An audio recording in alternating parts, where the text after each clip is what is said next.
Yan. Golden Boy.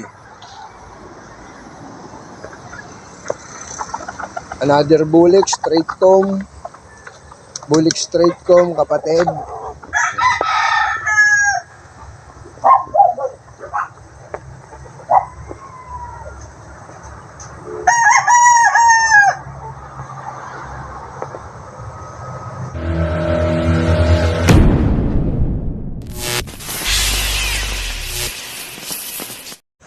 Hello, good morning mga idol, mga kanokis, mga paregoy.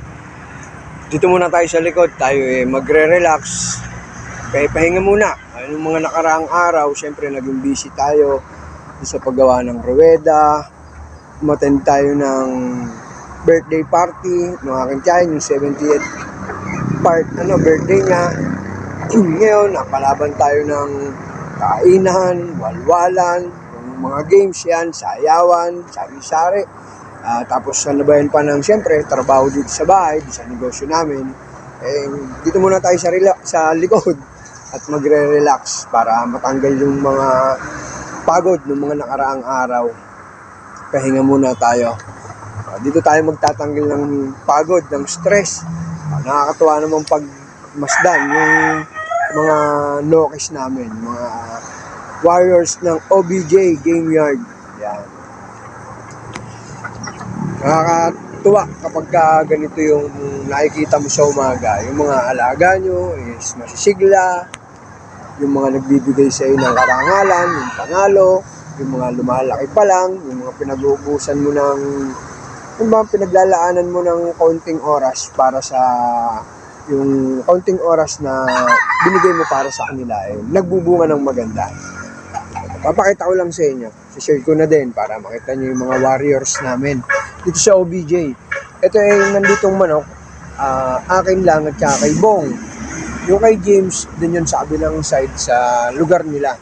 Pero part ko ng OBJ. Marami din siyang mga manok. Kasama yun dito sa aming samahan. Sa OBJ. Ayan yung mga warriors namin. Bulik. Alamihan namin, bulik ngayon. Lumabas.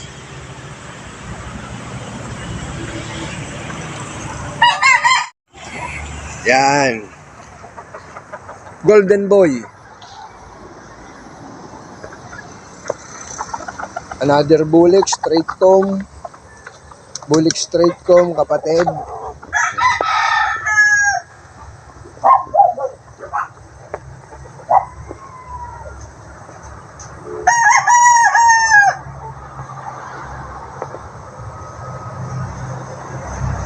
Yung mga side na yan, mga winner na yan. Yan yung mga nagbigay ng karangalan.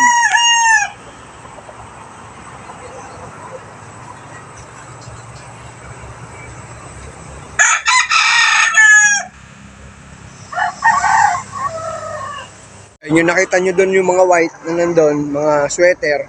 Yan yung mga nag-champion natin. Yung ibang may sugat pa, syempre hindi pa pwedeng paliguan.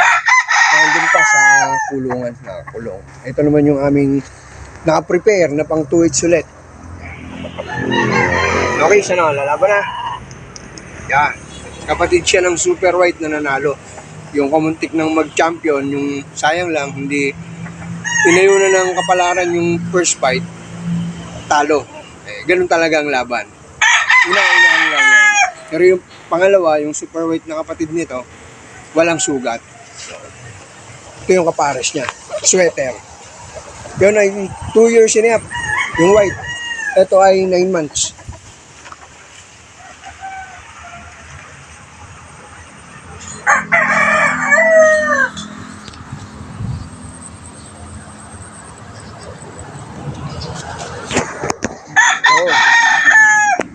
Yan yung aming piniprepare para sa November 23.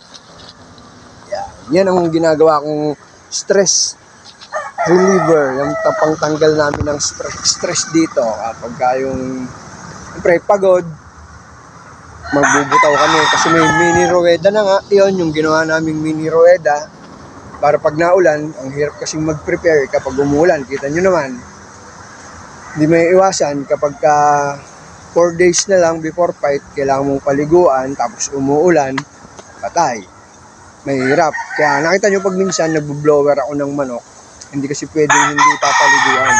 Kita nyo naman, yung binlower ko ng manok, yung dalawang magkatambal, champion. Pagka inalagaan mo kasi yung manok mo, binigay mo sa kanila yung 100% na kailangan nila, yung suporta mo, 100%, hindi naman sinabing 100% na panalo. Yung galaw nila, yung gusto mong makita sa manok mo, ibibigay nila, papaltan nila, susuklian nila yung pag-aalaga mo sa kanila. Hindi ka nila iiwanan hanggang sa huling buhay. Hanggang sa huling hininga ng mga nokis natin. Di ba? Kaya wag natin silang papabayaan kapag gusto natin silang ilaban.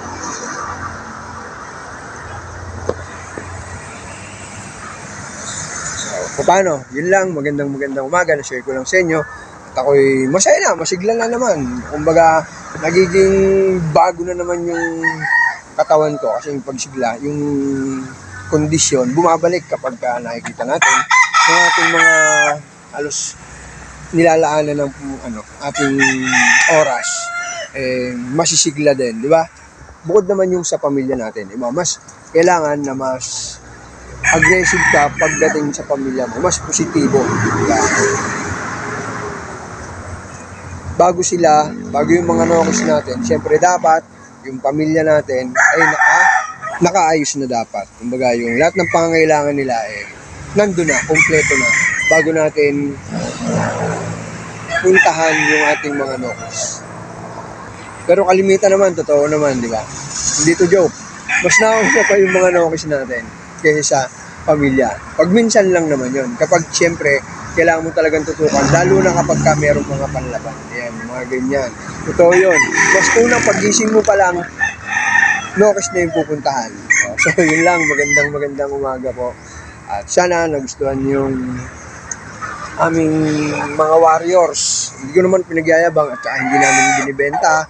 Wala pa naman kaming pang-out. Pero sana swertehin pa rin kami sa mga susunod na mga fights, mga laban. O yan, magkita-kita po tayong lahat na mga magka-classmate sa November 23 sa Victoria Coliseum. Yan. OBJ Game Yard.